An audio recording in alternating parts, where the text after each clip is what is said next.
चलो वेरूळ, नवीन वर्षाची सुरुवात करूया इच्छापूर्तीच्या संकल्पाने. हे आमंत्रण आहे एका खास सोहळ्याचं. गुढीपाडवा म्हणजेच मराठी नववर्षाचा तो मंगल दिवस. आणि याच दिवशी वेरूळमध्ये एक विशेष सोहळा होतोय.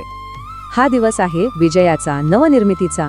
मग आपल्या आयुष्यात नवीन संकल्प करण्यासाठी यापेक्षा चांगली वेळ कुठली? विजयाचं प्रतीक असलेली ही गुढी घरात सुख समृद्धी घेऊन येते, अशी आपली सर्वांची श्रद्धा आहे. आणि दिवसाची सुरुवात होते कडू कडुलिंब आणि गोड गुळाच्या त्या खास चवीने. ही एक सुंदर शिकवण आहे आयुष्यात सुख आणि दुःख दोन्ही संतुलितपणे स्वीकारण्याची.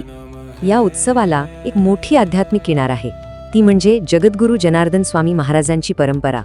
आणि याच गुरु शिष्य परंपरेतून जय बाबाजी भक्त परिवार सर्वांना या सोहळ्यासाठी आमंत्रित करत आहे.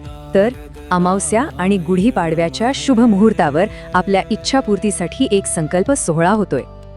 तर मग वेरूळला कधी आणि कुठे यायचंय?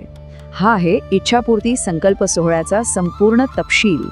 असं म्हणतात की जो इथे हजर राहील त्याच्या इच्छेचा संकल्प नक्कीच पूर्णत्वाला जाईल. किंवा गुढीपाडव्याला आपल्या सोयीनुसार एक दिवस निवडा आणि वेरूळला या. ही फक्त एक पूजा नाहीये, तर नववर्षासाठी एक शक्तिशाली संकल्प करण्याची ही एक सुवर्ण संधी आहे. चला तर मग नवीन वर्षाची सुरुवात बाबाजींच्या आशीर्वादाने करूया.